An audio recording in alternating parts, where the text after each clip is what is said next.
He didn't raise his voice. He didn't even look uncomfortable. My son looked straight into my eyes and said it as calmly as someone asking for salt at dinner. "Mom, we don't have space for you anymore." I nodded. I smiled. And I quietly walked away. What he didn't know, what neither of them understood, was that by the next sunrise, that house would no longer belong to them the way they thought it did. But let me start from the beginning. I arrived at their doorstep with almost nothing. 2 worn suitcases, a folded blanket I had carried from my old bedroom, and a framed photograph of my late husband, James. That was my entire life reduced to objects I could carry in my hands. What they never mentioned later, what they conveniently forgot, was how I helped them get that house in the first place. After James passed, I received his life insurance payout. $180,000. I didn't hesitate. I didn't ask for guarantees. I didn't ask for ownership promises. I handed the money to my son, Josh, and told him one thing. This is your future. Build something stable. Josh had just married Megan. They were young, hopeful, and desperate to buy a proper home. The bank wouldn't approve the full mortgage. That's when I stepped in. Megan hugged me like I was family in a holiday movie. "You'll always have a home with us," she said. Josh kissed my cheek and promised I'd never have to worry again. I believed them.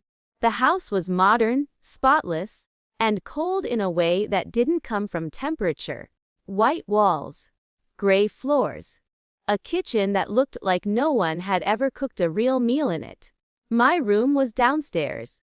They called it a guest suite, but it was really just a small space with a twin bed, no closet, and a half bath, no shower. Still, I didn't complain. After months of silence living alone, I was just grateful to hear footsteps again. For the first 2 days, Josh made me coffee. Megan showed me how to use their smart thermostat, sighing every time I asked a question. We ate dinner together once. Just once. By the second week, things changed. I began noticing the comments. Megan laughed with her friends about living with 2 kids and a grandmother. Josh rolled his eyes when I asked if I could put up a shelf in the laundry room. Then came the changes. A lock appeared on the upstairs refrigerator. Megan said it was for meal planning. The Wi-Fi router was moved upstairs. My streaming apps mysteriously stopped working. One evening, while pretending to read, I overheard Megan whispering on the phone in the kitchen. "She's sweet, but this can't last forever." I stayed quiet. I cooked. I cleaned. I folded towels. I stayed out of the way. I even smiled when Megan talked about turning the downstairs area into a nursery someday. Until one morning, I heard the truth. I was walking toward the kitchen to make tea when I heard Josh's voice around the corner. "She won't leave if we stay nice." Megan replied without hesitation. "Then stop being nice. Make it uncomfortable. She'll go on her own." I stood frozen, staring at the wallpaper I helped choose only days earlier. My son, my only child, was planning to push me out of the home I helped pay for. That night, I cooked Josh's favorite meal, chicken Alfredo. I set the table. I waited. Neither of them came downstairs. Megan said she had already eaten. Josh claimed he was busy with work. I sat alone at the table, eating slowly, remembering everything I had done to raise him. Soccer games, late nights, hospital visits, birthdays, sacrifices. Somehow I had become an inconvenience. The next morning, Megan confronted me. Arms crossed, voice calm. "Linda, we think it's time you find a more permanent place." Josh joined us moments later, sipping coffee like it was just another day. "We don't have space for you anymore, Mom." I wiped my hands on a towel and smiled, not fake, not angry. "Just still okay," I said. "I'll leave tonight." They looked relieved. I packed quietly: clothes, James's photo, an unfinished novel, and a red folder I had kept hidden at the bottom of my suitcase. Inside it was something they had forgotten about: the deed. My name was right there beside Josh's. 49% ownership. I didn't say goodbye. I took a taxi to a modest extended stay motel and booked 3 nights in cash. I hadn't planned to stay there, but something inside me had told me to be ready. That night, I slept with the deed pressed to my chest like armor. I wasn't angry, I was done. The next morning, my phone rang. Unknown number. Something told me to answer. Miss Carter. The man said, "This is Carolina Private Lending. You're listed as a co-owner on a property." I listened carefully. Josh had taken out a $95 Zallows loan using the house as collateral. The business failed. Payments stopped. Foreclosure was scheduled. They had never told me. I asked questions. I requested documents, and then I signed. By the time Josh realized what was happening, it was already too late. But that part of the story. I didn't tell anyone what I had done. Not my sister. Not my church friends. Not even myself, at least not out loud. After signing those papers, I sat alone in that small motel room, listening to the hum of an old refrigerator and the distant sound of traffic outside. The room smelled faintly of detergent and something fried long ago. The carpet was thin, the light flickered when I shifted on the bed, and the television stayed muted. I held that red folder in my hands like it might disappear if I let go. I wasn't angry anymore. Anger requires energy, and I had already given them enough of mine. The following morning, I used the motel's dusty printer and made several copies of the deed. One for myself. One for a lawyer, if it came to that. A few extras, just in case someone suddenly decided to question my memory, my sanity, or my rights. I was halfway through my second cup of weak motel coffee when my phone rang again. Unknown number. This time, I wasn't surprised. Miss Carter. The voice said politely, "This is just a confirmation call. We've received your signed documents. The foreclosure process will continue as scheduled." I thanked him and ended the call. That was it. No shouting. No confrontation. No dramatic speech. Just quiet consequences. Josh didn't know yet. Megan didn't know. But they were about to. I turned my phone off and walked to a small grocery store 2 blocks away. I bought peanut butter crackers, instant coffee, and a small bottle of wine. Not to celebrate, just to sit with myself. That night, I raised the paper cup and whispered, "To peace." Not revenge. Not victory. Peace. The next morning, my phone came alive the moment I turned it back on. "Josh, did you cancel something with the house? We got a weird letter." I didn't respond. 3 hours later, there's a notice on the door. "Call me." Still, I said nothing. Then Megan called. Her voicemail was shaky, confused, suddenly polite. "Linda, please. We don't understand what's happening. Just tell us what's going on." I turned the phone face down. Silence, I learned, is not cruelty, it's clarity. Less than 2 days later, the official notice was posted. I didn't see it myself, but I didn't need to. Megan made sure everyone else did. She posted frantically in the neighborhood Facebook group. "Urgent. Someone is trying to scam our house. If anyone knows a foreclosure lawyer, please help." I read it from my motel bed and laughed for the first time in days. Not because it was funny, because it was finally honest.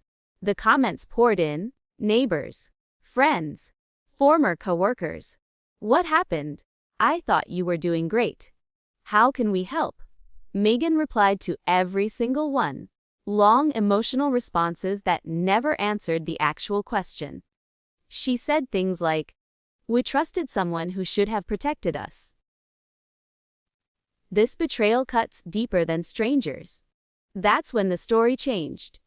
I stopped being invisible. I became the villain. Texts began arriving from people I hadn't spoken to in years. My cousin, a church acquaintance, my late husband's sister. They all asked the same thing. Linda, what's going on? Megan never mentioned the money I gave them. Never mentioned forcing me out. Never mentioned the secret loan. Josh joined in quietly. He posted an old photo of us. Him at 5 years old, holding ice cream, smiling. Caption: hard when the people who raised you turn against you. No names, no explanations, just enough to let people assume. I considered defending myself. I had proof, documents, messages. But then I remembered something my father once told me. Never wrestle someone who wants a crowd. They don't want truth. They want noise. So I stayed silent. The call from the sheriff came on Wednesday. The officer was polite.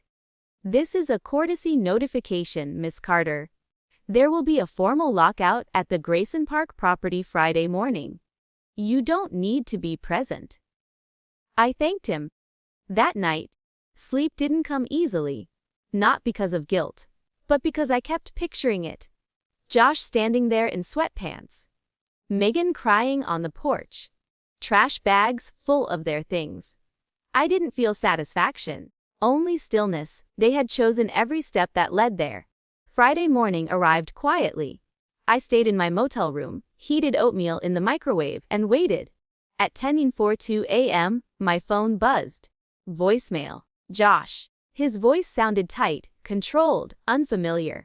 I don't know what you did, but we're out. Completely. You've destroyed us, Mom. I hope you're happy. That was all. No apology. No reflection. Only blame. Megan followed a few hours later with a longer message. If your goal was to hurt us, congratulations. We're being evicted. You've ruined your family. That word stuck with me. Family. As if family meant obedience. As if it meant silence. As if it meant letting yourself be erased. 2 days later, Megan posted again. This time, it was a carefully crafted story. 10 slides. Soft pastel backgrounds. Cursive text. Title: When Family Betrays You. She described opening her home to a grieving older woman. She called it elder manipulation. She implied abuse. The comments were brutal. Strangers praised her strength, criticized toxic parents, defended boundaries. Josh commented beneath it. You did everything right. She chose destruction. I stared at that sentence for a long time. This was the boy who once cried for an hour because he broke a plate. And now, he was rewriting me for strangers. The knock on my motel door came the next morning. I didn't open it right away. Eventually, I cracked it open. A woman in her mid-50s stood there. Linda Carter. She introduced herself as Doreen. She worked for the city housing board. I saw the posts, she said gently. I just wanted to hear your side. We sat in the motel lobby with lukewarm coffee and a vending machine buzzing behind us. I told her everything. The money, the house, the eviction, the silence. She didn't interrupt. When she left, she handed me her card. If you need help finding permanent housing, call me. It was the first kindness I'd felt in weeks. That evening, I checked my email. Interview request, Charlotte Local Magazine. I closed the laptop. I wasn't ready. But I forwarded it to myself and renamed it. Hold this. Megan escalated. She posted a video, standing in front of a rental truck. Mascara streaked, holding a signs. Evicted by my mother-in-law. It spread quickly. People offered donations. Someone suggested a fundraiser. Then my former pastor texted me. Linda, what's happening? Please call. That was the moment I stopped protecting them. I gathered everything. The deed. The bank transfer receipt. The foreclosure emails. Megan's messages about planning the nursery once she leaves. I sent it all. No commentary. Just proof. 5 minutes later, my niece replied. So she lied. No one defended them after that. The noise stopped. Josh texted again that night. Please call me. We need to talk. I know things got bad. But you're still my mother. I stared at the phone. Some bridges don't burn. They crumble, piece by piece. And once they're gone, you don't rebuild them just because someone is afraid of falling. I didn't respond. I slept for 8 straight hours for the first time in months. The flowers arrived first. White lilies, arranged neatly in a cheap glass vase, sitting outside my motel door like a quiet apology that didn't dare knock. Josh used to bring flowers like that when he was younger, after denting the car, after failing a test, after disappointing himself. He believed flowers could smooth anything over. These ones came with a short note. Let's talk, please. No signature. I didn't bring them inside. I let them sit there all night, watching through the peephole as their petals slowly bent under the hallway's dull light. By morning, they had begun to wilt. When the front desk asked if I wanted them, I nodded. Thrown out, I said. And I meant more than the flowers. Josh showed up that afternoon. I recognized his knock instantly. Careful. Familiar. Hopeful. Mom, it's me. I didn't open the door right away. I watched him through the peephole. Tired eyes, wrinkled clothes, the posture of someone who had run out of plans. After a long moment, I cracked the door open. 5 minutes, I said. He nodded like a child grateful for mercy. We sat across from each other at the small table by the window. For a while, neither of us spoke. I watched him decide which version of himself to present. Finally, he chose regret. I messed up, he said quietly. I should have told you about the loan. I shouldn't have let Megan talk to you that way. I panicked. He paused. She's pregnant.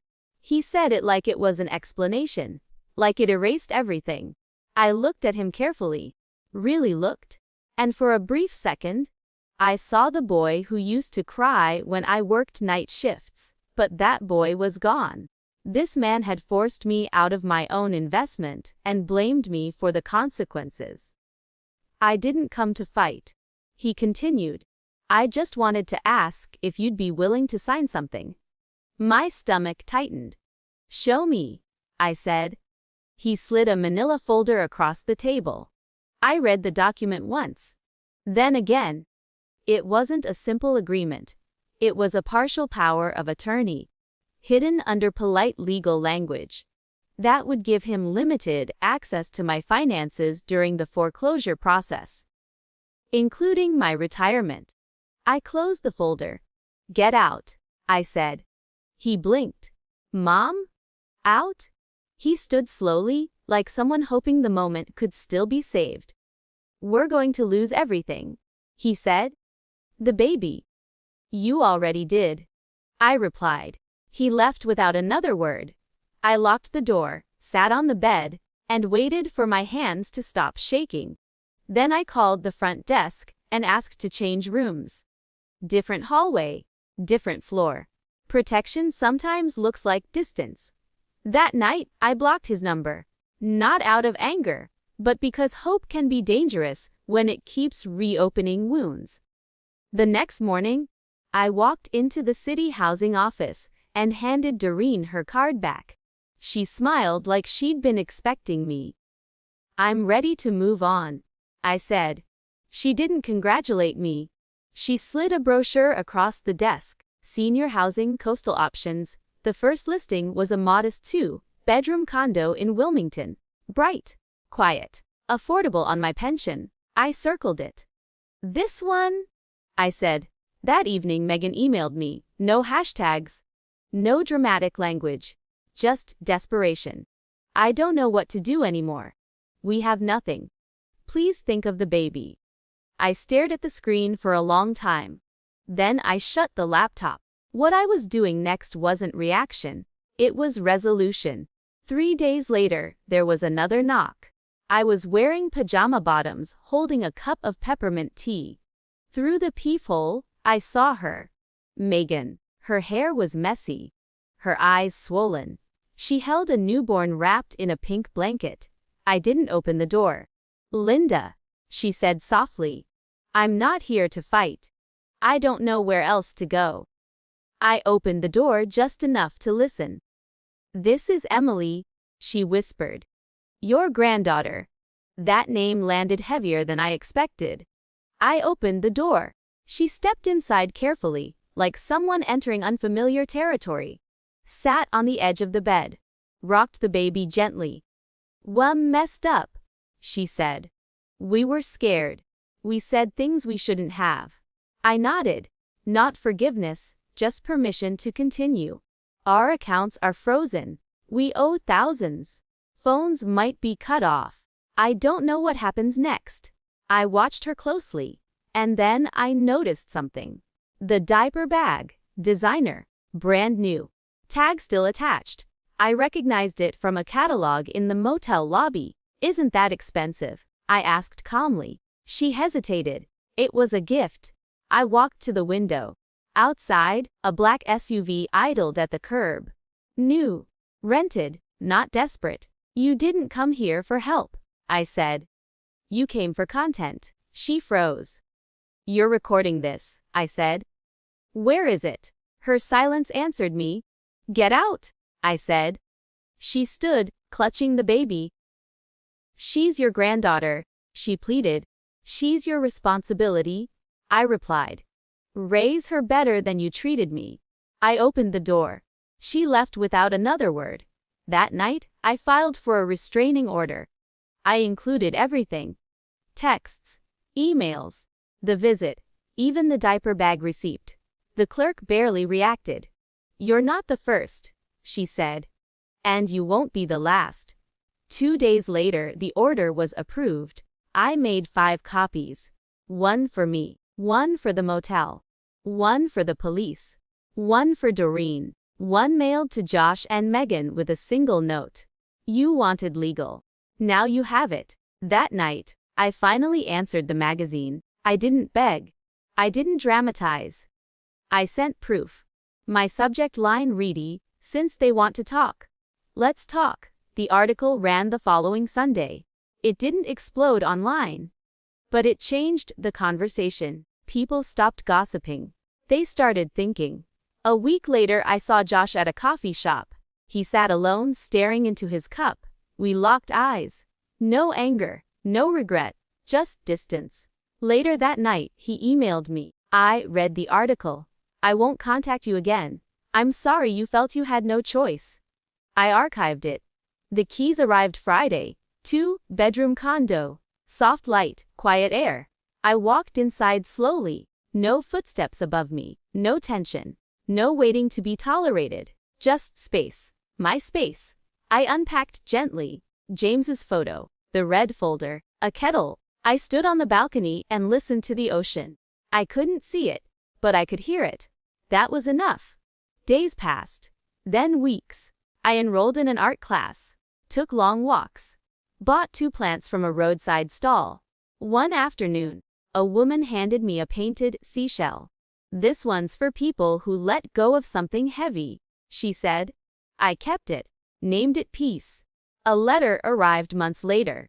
Josh's handwriting. 4 lines. I named her Emily Linda Carter.